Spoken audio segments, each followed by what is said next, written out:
maintenant aller dans la parole de Dieu, particulièrement, donc, et on va se lever ensemble devant le Seigneur et on va aller dans les psaumes. Alléluia. Dans le livre des psaumes. Deux manières, deux façons de construire.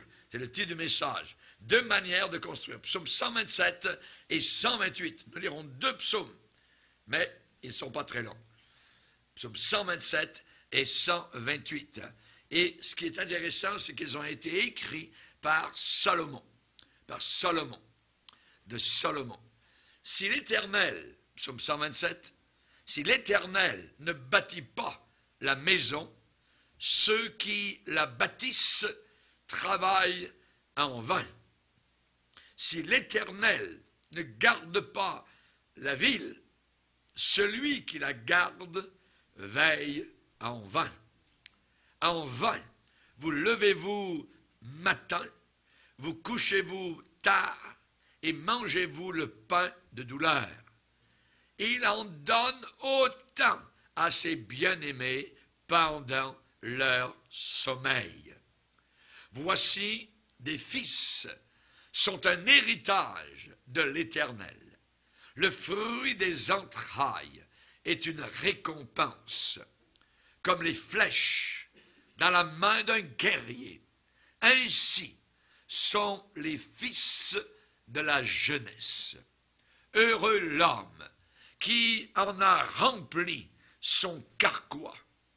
Ils ne seront pas confus quand ils parleront avec des ennemis à la porte. Psaume 128. Heureux tout homme qui craint l'Éternel, qui marche dans ses voies. Tu jouis alors du travail de tes mains. Tu es heureux, tu prospères. Ta femme, elle est comme une vigne féconde dans l'intérieur de ta maison. Tes fils sont comme des plants d'olivier autour de ta table. C'est ainsi, c'est comme cela, c'est de cette manière qu'est béni l'homme qui craint l'Éternel. L'Éternel te bénira de Sion et tu verras le bonheur de Jérusalem. Tous les jours de ta vie, tu verras les fils de tes fils. Que la paix soit sur Israël. Amen. Père, nous voulons te bénir et te glorifier pour la lecture inspirée de la Bible, Seigneur. Et nous savons que cette lecture, Seigneur Jésus, nous encourage à comprendre, à connaître, à sonder les Saintes Écritures.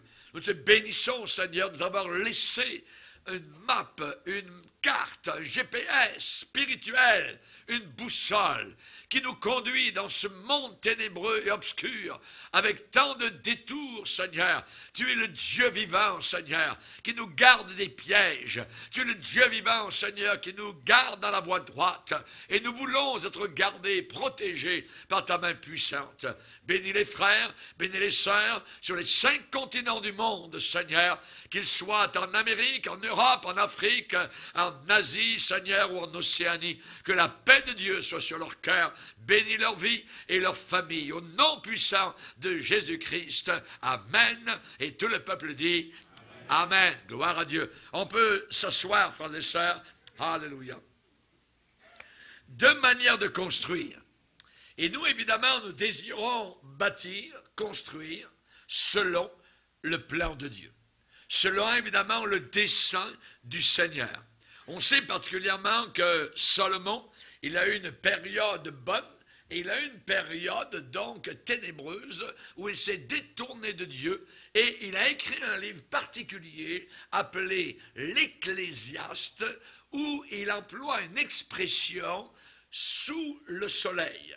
Ce qui veut dire, c'est l'homme qui ne vit pas sous les rayons de Dieu, mais sous le soleil des hommes, c'est-à-dire à la manière des hommes. Et Salomon, donc, a déclaré, et dans ses réflexions, dans cette période très ténébreuse de sa vie, il déclare particulièrement dans Ecclésiaste, au 1er chapitre, verset 14, « J'ai vu tout ce qui se fait sous le soleil, et voici, tout est vanité et poursuite du vent. Tout est vanité et poursuite du vent. Il a regardé le royaume des hommes et il a considéré que finalement, rien n'en valait la peine.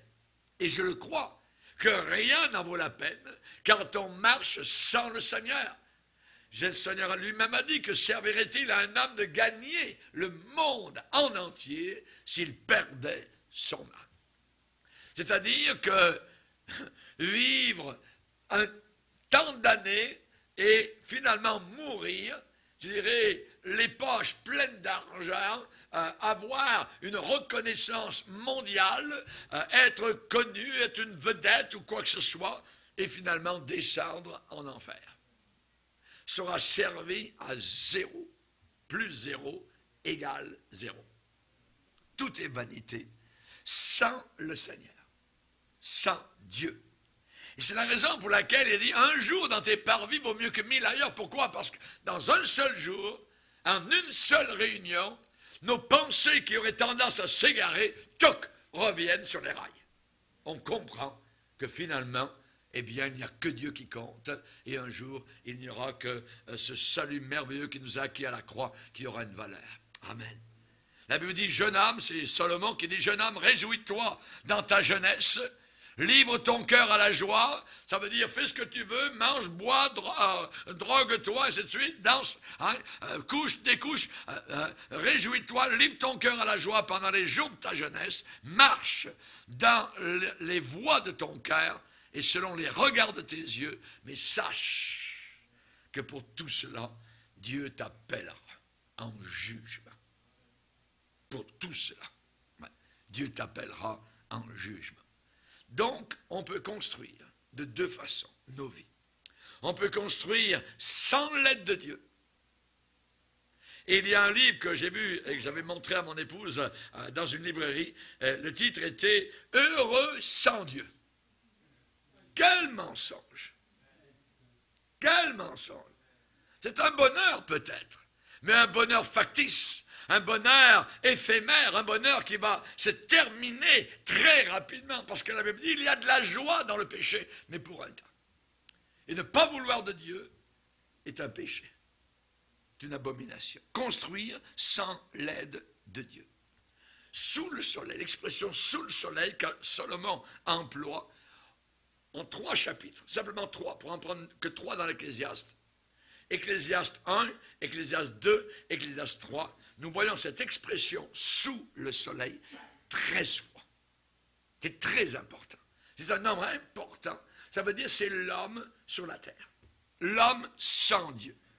Et il va dire lui-même, Salomon, dans sa période de ténèbres, il déclare ce qu'il a fait et il va dire, j'ai considéré tous les ouvrages que mes mains avaient faits, la peine que j'avais prise à les exécuter, et voici, tout est vanité et poursuite du vent, et il n'y a aucun avantage à tirer de ce qu'on fait sous le soleil.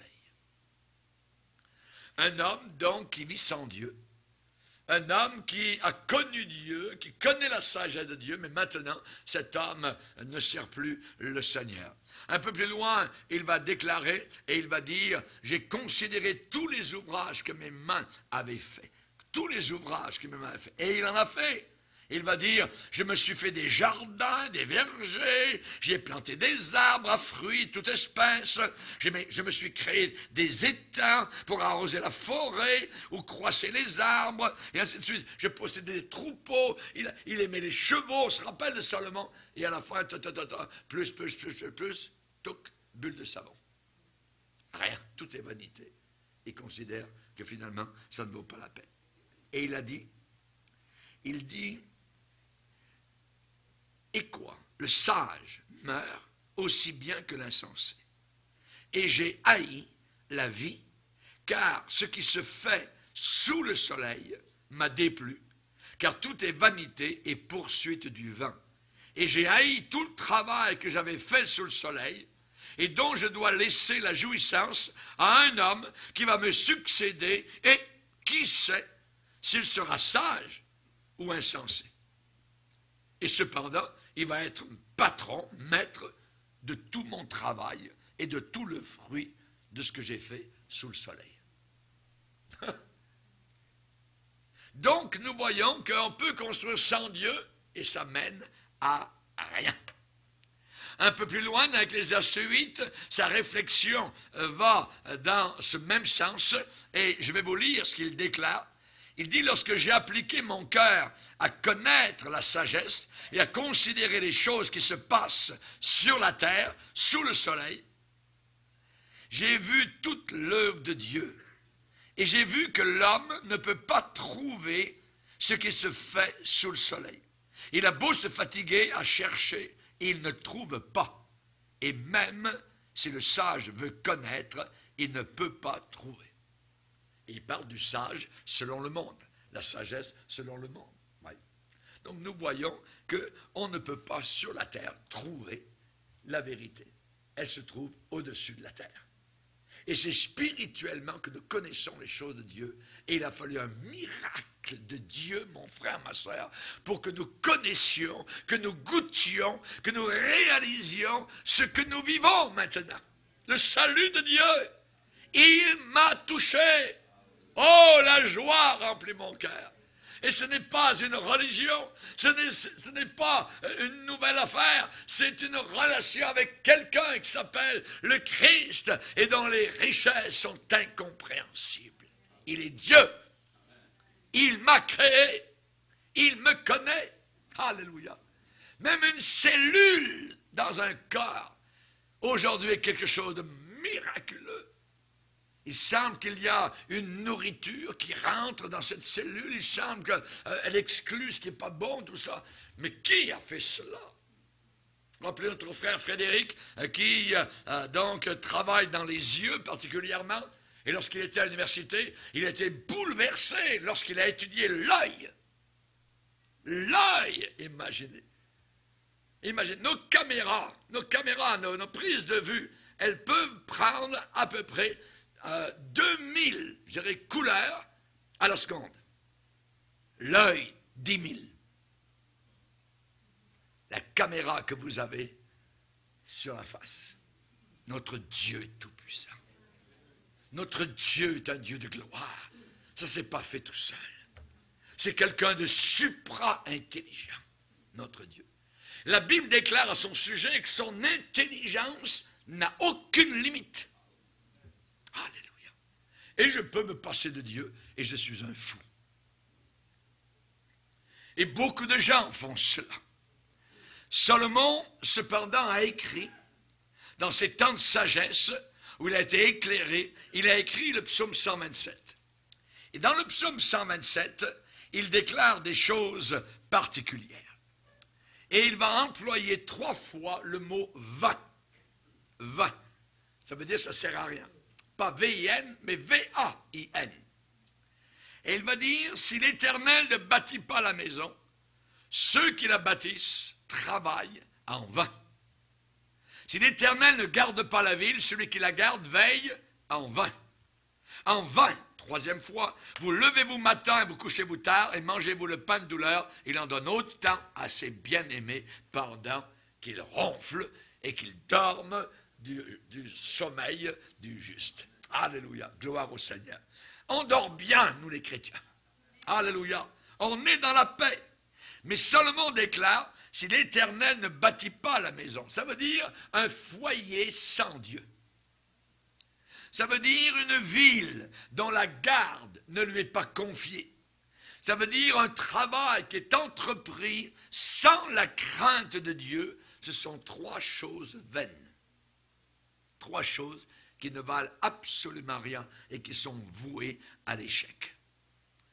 Je me rappelle très bien lorsque j'étais dans une grande convention en Côte d'Ivoire, dans un stade à Yamoussoukro, où il y avait 12 000 personnes qui s'étaient réunies de toute la Côte d'Ivoire et des pays environnants. Et pendant une semaine, j'ai eu l'occasion de les enseigner la parole de Dieu, quelque chose de formidable. Et je me rappelle à la fin, lorsque les politiciens, les gouverneurs donc, du pays sont venus, donc en limousine noire, tout ça, avaient été invités à cette grande convention, eh bien, il y a un prédicateur qui leur a apporté donc un message de bienvenue et le pasteur a cité ce passage dans le psaume 127, où il est dit « Si l'Éternel ne bâtit pas le pays, si l'Éternel ne garde pas le pays, eh bien, ça sert à rien. » Et évidemment, c'était quelque chose de très bien, donc de donner à ces hommes qui s'occupaient évidemment du gouvernement et pas tellement de Dieu, et là, de leur dire, si Dieu n'est pas dans le pays, si Dieu ne fait rien dans le pays, ça sert absolument à zéro. Évidemment, c'est une réflexion. Que reste-t-il aujourd'hui des travaux de Salomon? Il en a fait des travaux. Vous vous rappelez, le grand temple à Jérusalem. Que reste-t-il de ces grands travaux? Est-ce qu'on peut trouver quelque chose qui reste? Oui! Il reste un mur. Le mur des lamentations. C'est tout ce qui reste de ce que Salomon a fait. Il reste rien. Rien qu'un pan de mur sur lesquels aujourd'hui les Juifs vont glisser des prières dans les fentes de pierre de ce mur-là. Tout a été détruit par les armées étrangères. Donc, construire sans l'aide de Dieu, ce n'est pas grand-chose. Mais on peut construire le contraire avec l'aide du Seigneur.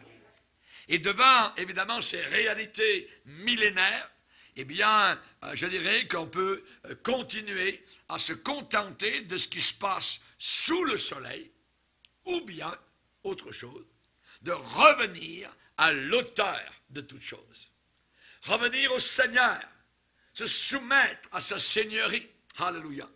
Et là, il a écrit dans le psaume 128, « Heureux l'homme qui craint l'Éternel et qui marche dans ses voies.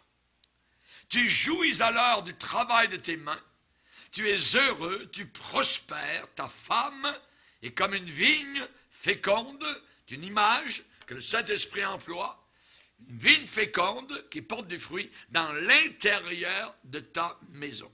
Tes fils sont comme des plants d'olivier autour de ta table. C'est ainsi, c'est comme cela, c'est de cette manière qu'est béni l'homme qui craint l'Éternel. » Beaucoup de mariages aujourd'hui sont sur des sables mouvants. Ils sont sur des sables mouvants et il n'y a que Jésus-Christ qui est capable de rallumer l'amour d'un foyer. L'amour dans un cœur et de donner un amour surnaturel à un mari et à une épouse qui ont perdu cet amour-là. Et il est bon parfois de se joindre les mains ensemble, de prier ensemble, se pardonner ensemble.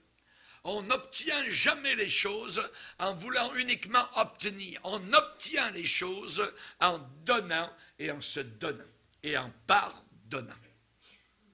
Il faut bien bâtir nos vies. Et on va lire un passage dans Luc chapitre 6. Dans Luc chapitre 6, où Jésus parle au verset 46 en disant « Pourquoi m'appelez-vous Seigneur, Seigneur, et ne faites-vous pas ce que je dis?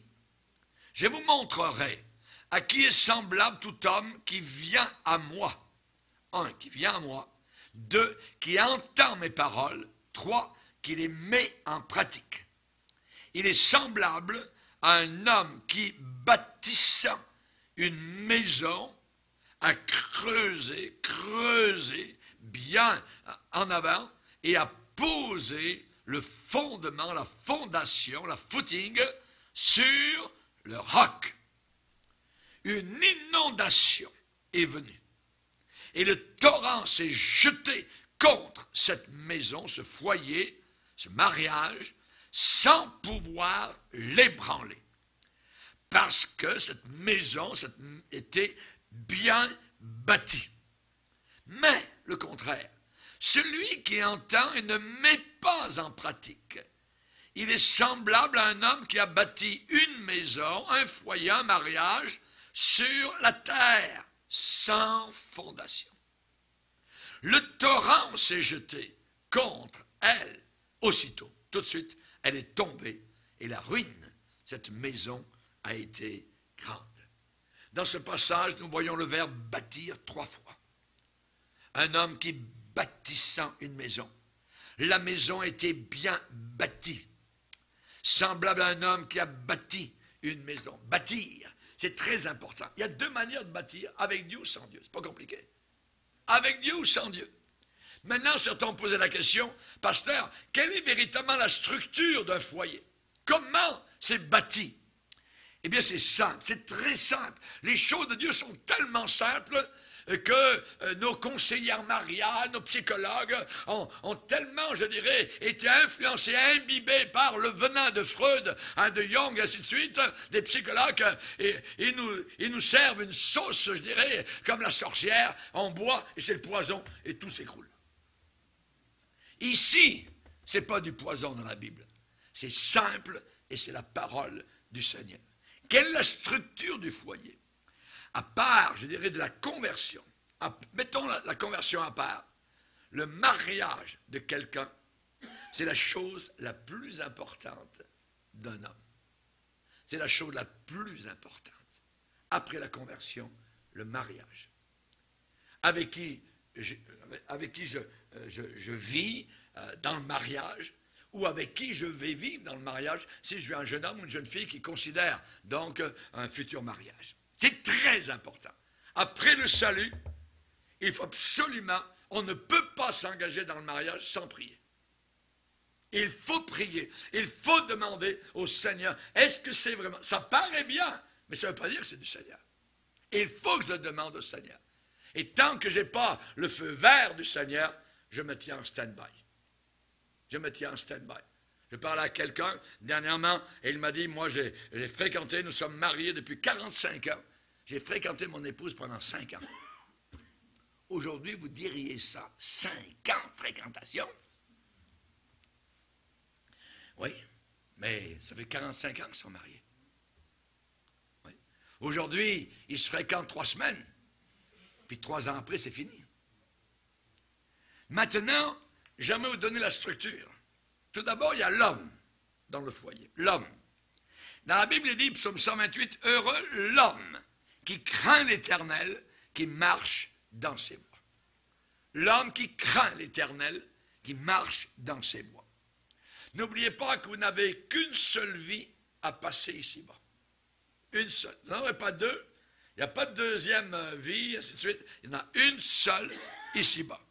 Donc, il faut absolument que Dieu soit en premier si vous voulez véritablement être heureux. Et nous avons une boussole pour nous diriger dans ce bas monde, sous le soleil, c'est la Bible.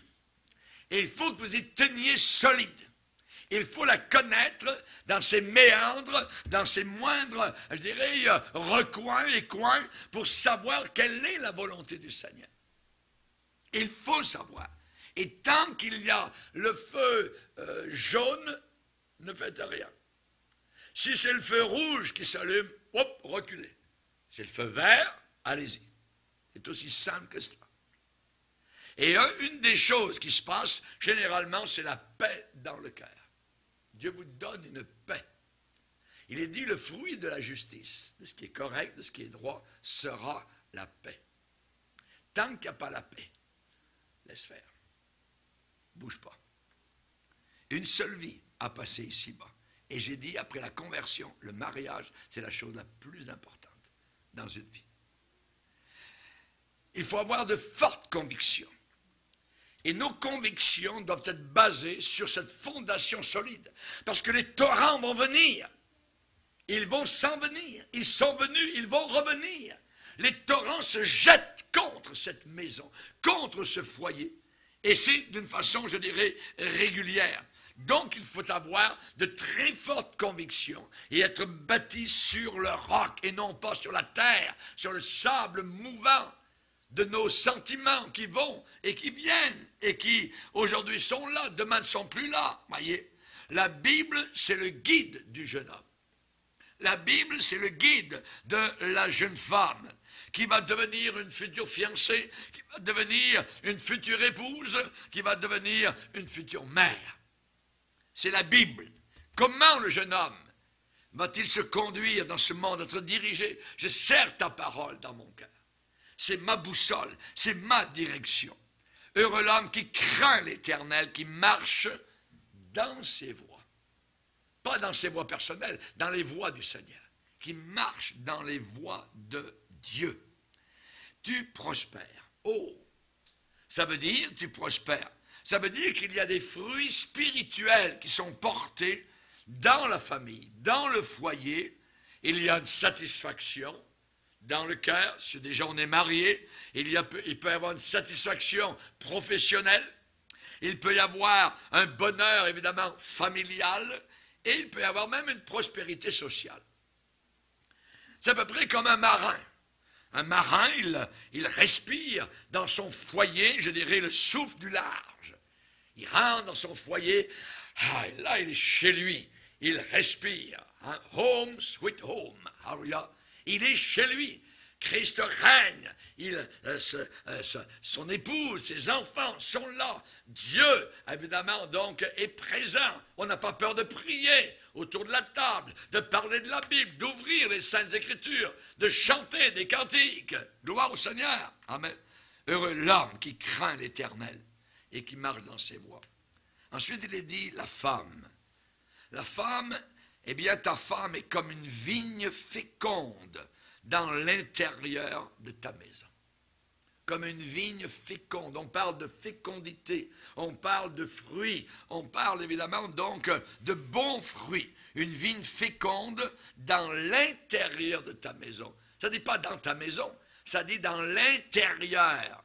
Donc ce qui se passe véritablement au fond des cœurs, à l'intérieur de ta maison. Donc pas d'improvisation à l'intérieur du foyer. Pas d'imprudence, pas de tierces personnes qui s'immiscent à l'intérieur pour séparer le mari de l'épouse. Le Saint-Esprit doit être sur l'épouse, qui doit être évidemment aussi vigilante. L'épouse va vouloir le bien du mari. Elle veut la prospérité de son foyer. La Bible dit, faites attention. La femme mariée peut tendre un piège à la vie précieuse. Ça veut dire qu'elle n'aime plus ou elle aime moins son mari, elle commence à regarder ailleurs. C'est très dangereux. Les yeux rôdeurs. Vous vous rappelez ce message que j'ai déjà prêché?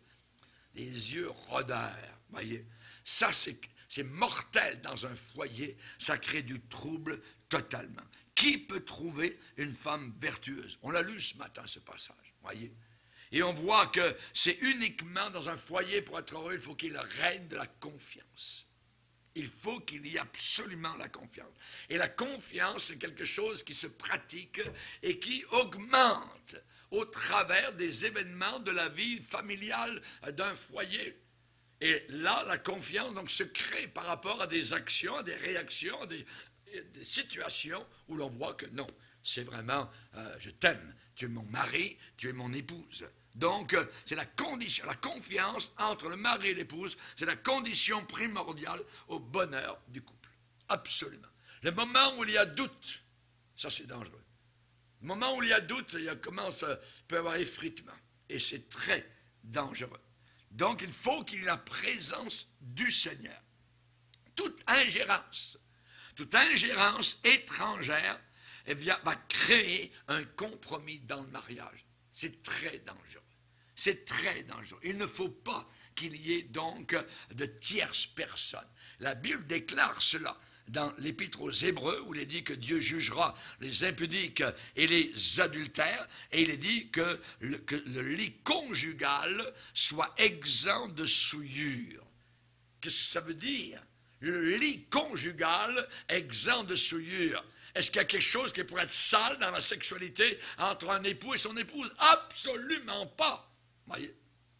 Mais ce que la Bible veut dire, que le lit conjugal exempt de souillure, s'il y a une autre personne qui monte sur le lit conjugal, à part le mari ou à part de l'épouse. C'est très dangereux. Comprenez ce que je veux dire. Dieu jugera les impudiques, les fornicateurs et les adultères. Donc, Dieu veut protéger. Ta femme est comme une vigne féconde dans l'intérieur de ta maison. Dans l'intérieur de ta maison. Dieu considère le foyer familial comme un sanctuaire, comme une petite église. Comme un sanctuaire. Une famille en Dieu, c'est une chose sacrée. C'est une chose sacrée. Oui, et qui amène le respect. La Bible dit dans l'Épître aux Éphésiens, Marie, aimez vos femmes. Aimez vos femmes. Voyez? Pourquoi la Bible a besoin de dire cela? Mais je l'aime, mon épouse. Ouais, ben, elle ne veut pas dire ça. C'est un véritable amour. Aimez vos épouses. Voyez? Marie, aimez vos femmes comme, et l'exemple est fulgurant, comme Christ a aimé l'Église. A aimé l'Église et s'est livré lui-même pour elle. Amen. Donc on a un exemple fulgurant. Nous les hommes, ou vous les hommes, quand le diable vient vous tenter, ainsi de suite, rappelez-vous comme Christ a aimé l'Église. Il faut que j'aime cette personne qui est couchée à côté de moi dans le lit conjugal. C'est mon épouse.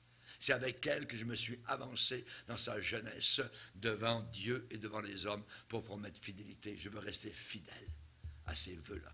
Un vœu, c'est une promesse. Aujourd'hui, le promet. La Bible dit que votre oui soit oui. Pour ça qu'on demande en avant, veux-tu? Et on répond, oui, je le veux. Et ce oui toc est enregistré là dans la gloire. Et Dieu n'aime pas les insensés. Donc ta femme est comme une vigne féconde dans l'intérieur de ta maison. S'interdire de divulguer les mystères intérieurs. Il y a des gens qui lavent leur linge sale directement dans la rue. Jamais, ne faites jamais une chose semblable. Il faut que vos choses personnelles restent à l'intérieur. Le lavage, voyez, doit se passer entre vous et votre conjoint, votre mari ou votre épouse. Évidemment, certainement pas devant les enfants, qui vont être offusqués. Il faut que ça se passe entre vous deux. Il faut attendre le bon moment, voyez, pas quand vous faites les courses d'épicerie, mais de prévoir. Quand c'est tranquille, à la maison, là, ça sera un bon moment, une bonne soirée. On va s'asseoir sur le sofa. La TV est éteinte. Ça, c'est très important. On ne peut pas parler comme quelqu'un d'autre parle, voyez. Donc, il faut, et là, c'est un temps de qualité qu'on veut passer entre époux et époux. Et là, on peut parler. On peut, je dirais, laver, entre parenthèses, notre petit linge sale. On veut, évidemment, donc, s'aider les uns les autres. Dans l'intérieur de ta maison. Dans l'intérieur, dans le fond de ta maison, dans le fond de ton foyer, à l'intérieur. Regardez, je dirais un foyer rescapé par le Seigneur. In extremis. On va le lire dans Genèse, chapitre 20. Genèse, chapitre 20. Genèse, chapitre 20, c'est notre cher ami Abraham, notre père de la foi, qui dit à son épouse, partout, on va rentrer en Égypte, tu sais, ça serait bien que tu dises que tu es ma sœur. Parce que je pourrais te tuer. Tu es belle, tout ça, et ils vont t'enlever, tu vas partir pour un harem X, et moi, je peux me faire tuer. Alors tu diras que tu es ma sœur. Arrive en Égypte, on passe la douane, et les gens disent, oh, elle est belle. Hein? Et ils en parlent à Pharaon, qui s'appelle à l'époque Abimelech. On va le lire. Regardez. Abraham partit de là pour la contrée du Midi, du sud. Il s'établit entre Kadesh et Chour, et il séjournait, fit un séjour à Guérar. Abraham disait de Sarah, sa femme, c'est ma sœur. C'est pas sa sœur, c'est sa femme. Mais il disait c'est sa sœur. Nous les chrétiens, fait dire c'est ma sœur, voyez. Ma sœur dans le Seigneur, voyez. Mais en réalité, c'est mon épouse. Mais là, lui, il ne pouvait pas dire ça, voyez. Donc il dit, tu vas dire c'est ma sœur. Et partout, il dit c'est ma sœur. Abimelech, roi de Guérar, fit enlever Sarah. Hop! Abraham est tout seul. Alors Dieu apparut en songe à Abimelech pendant la nuit et lui dit, voici, tu vas mourir. Hein? Tu vas mourir à cause de la femme que tu as enlevée, car elle a un mari. Elle est mariée. Abimelech apprend de Dieu ce que Abraham ne l'avait jamais dit. Abimelech, qui ne s'était point approché d'elle, répondit, « Seigneur, ferais-tu périr même une nation juste? Ne m'a-t-il pas dit, c'est ma sœur? Et elle-même, n'a-t-elle pas dit, c'est mon frère? J'ai agi avec un cœur pur, avec des mains innocentes. » Dieu lui dit en songe, « Je sais que tu as agi avec un cœur pur.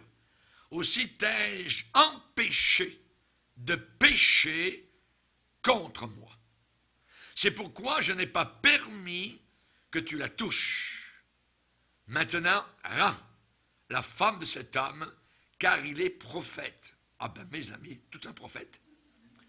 Il est prophète. Un prophète qui ment.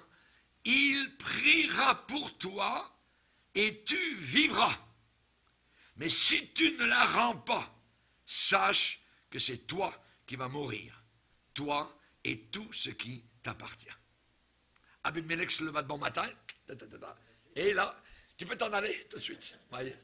Non, il ne voulait pas mourir. Mais on voit que Dieu a protégé ce foyer. C'est un exemple dans la Bible. Voyez. Où il y a eu intrusion, donc, de quelqu'un d'autre dans ce foyer. Dieu a protégé. On voit qu'elle a un mari. Elle a un mari. Elle est mariée. Ôte-toi de là. Enlève tes sales pattes. Voyez, ne la touche pas. Il ne l'avait pas encore touchée. Mais il s'en allait dans cette direction. Rendez-vous compte, Abraham? Comment il s'est senti pendant plusieurs jours, j'imagine, où Sarah a été enlevée dans le harem. Il est tout seul. Qu'est-ce qui va arriver? C'est terrible ce qui s'est passé, j'imagine, dans son cœur. Il a dû prier le Seigneur. Il a dû prier Dieu. Oui. Et Dieu a protégé. Ça, c'est la femme. Ta femme est comme une vigne féconde dans l'intérieur de ta maison. Les enfants. On a vu l'homme, la femme, les enfants. Tes fils sont comme des plants d'olivier autour de ta table. Plants d'olivier. L'image, c'est un olivier. Et on en a beaucoup au Moyen-Orient, donc, et même vers en Méditerranée, l'Italie du Sud, on voit beaucoup de champs d'olivier. Et là, les enfants, il est dit, sont comme des plants d'olivier autour de ta table. Autour de ta table. Maintenant, le feuillage d'olivier et les branches d'olivier sont symboles bibliques de joie. Voyez, on s'en servait parfois pour la construction des palais et des temples, du bois d'olivier.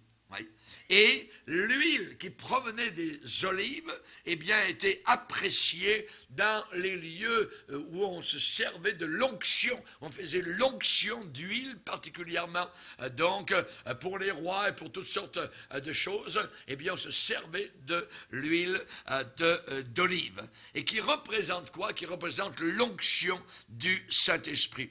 Et on sait que les plants d'olivier étaient pour quelqu'un, peut-être dans des temps de sécheresse ou quoi que ce soit, eh bien c'était pour survivre. C'était une garantie de survie. Si vous aviez un champ d'olivier, vous alliez vivre. Vous alliez survivre, absolument, voyez, parce qu'il y avait la récolte d'olives. Et particulièrement, on sait pour nous, les enfants sont comme des plants d'olivier autour de la table. On parle évidemment de l'intimité, on parle des entretiens familiaux, on parle des heures des repas où on peut parler, on peut rire ensemble, on peut décharger son cœur. Qu'est-ce qui se passe avec toi? Comment ça va à l'école, à la maison, ainsi de suite. On parle avec les enfants. Et évidemment, donc, tes filles sont comme des plants d'olivier autour de ta table. On sait que Philippe, l'évangéliste dans la Bible, il avait 4 filles.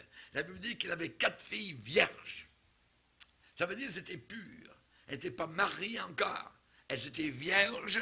Et il est dit, en plus de cela, l'Esprit de Dieu les remplissait tellement qu'elles prophétisaient.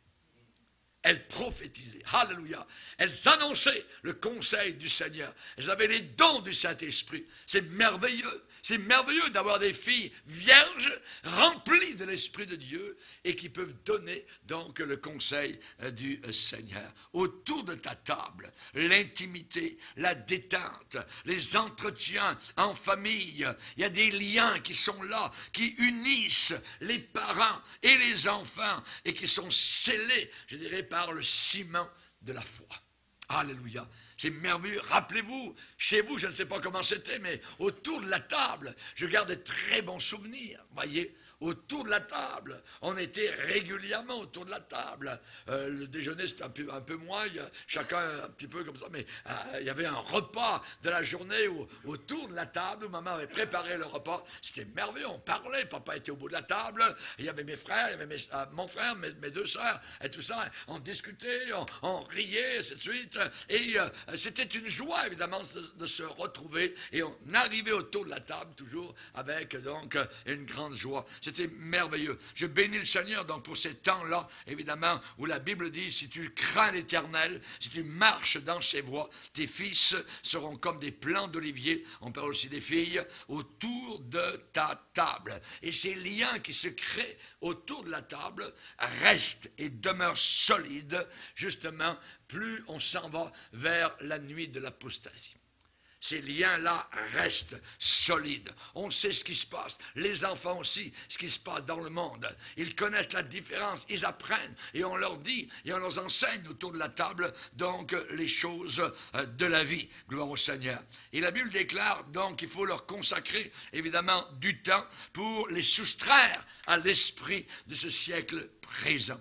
Il est dit que les enfants sont comme des flèches dans la main d'un guerrier. Alléluia. Amen. Nous sommes des enfants de Dieu. Nous sommes des guerriers et des guerrières. Et nous bénissons le Seigneur pour nos enfants, les familles qui ont des enfants. Je dis à quelqu'un aujourd'hui, même si tu avais 10 enfants, ne t'en fais pas, Dieu pourvoira pour les 10 enfants. Il n'y a aucun problème. Dieu n'a pas de problème, c'est lui qui nous nourrit. Alléluia. Mais c'est seulement les incrédules, évidemment, qui disent, je ne peux pas avoir trop d'enfants parce que j'aurais pas assez d'argent. Non.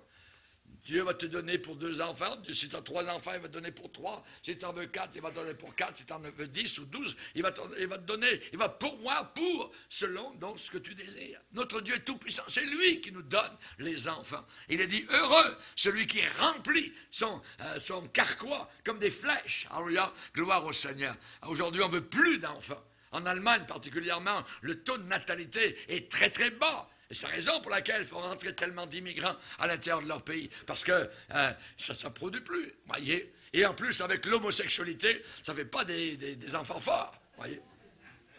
Abominable, ouais, l'abomination. Au 15e siècle, je vous donne un exemple, au 15e siècle, il y avait une armée en Europe qui venait des pays du nord ou de l'est, exactement, ça s'appelait les Hussites, et ils marchaient contre une ville de Russie, qui s'appelait Naumbourg. Et cette armée marchait pour détruire donc cette ville-là. Il y a un citoyen intelligent qui s'appelait Wolfe, voyez. Il a mobilisé au XVe siècle tous les enfants en dessous de 14 ans. Et ces enfants-là, en masse, ont marché à la rencontre de l'ennemi. Réaction. Voyant des enfants venir en face d'eux, l'ennemi leur a donné des cerises à manger et la paix a eu lieu et la ville a été épargnée. C'était sage. C'était sage. Amen. Les répercussions. Quelles sont les répercussions? Il est dit, c'est ainsi qu'est béni l'homme qui craint l'Éternel. C'est comme cela. C'est comme cela. Voyez, ta femme est une vigne féconde à l'intérieur de ton foyer. Tes enfants, tes fils sont comme des plants d'olivier autour de ta table. C'est ainsi, c'est comme cela, c'est de cette manière qu'est béni l'homme qui craint le Seigneur, qui met Dieu en premier. Alléluia. On ne se trompe jamais quand on met Dieu en premier. Jamais. Et ce mot « ainsi », j'ai fait un petit recul dans ma tête et j'ai trouvé qu'il y avait différents endroits de la Bible où ce mot « ainsi », parce qu'il est dit ici, c'est ainsi qu'est béni celui qui craint l'Éternel. Regardez à deux endroits de la Bible, d'autres endroits, le mot ainsi. Psaume 107. Psaume 107.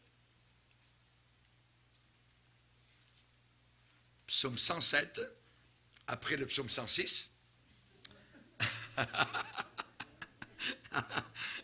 Et avant le psaume 108, psaume 107, verset 1er, il est dit « Louez l'Éternel, car il est bon, car sa miséricorde dure à toujours. » Cette phrase-là, « Louez l'Éternel, car il est bon, car sa miséricorde dure à toujours. » Qu'ainsi, verset 2, qu'ainsi disent les rachetés de l'Éternel, ceux qu'il a délivrés de la main de l'ennemi. Ça veut dire, pour nous les rachetés du Seigneur, c'est ainsi, c'est comme cela, c'est de cette manière que nous devons parler, nous devons dire ce genre de choses. Louons l'Éternel, car il est bon, par sa miséricorde dure à toujours. Qu'ainsi, que de cette façon, eh bien, nous disions, nous chantions donc le Seigneur. Qu'ainsi disent les rachetés de l'Éternel. Un autre passage pour ainsi. Acte 19.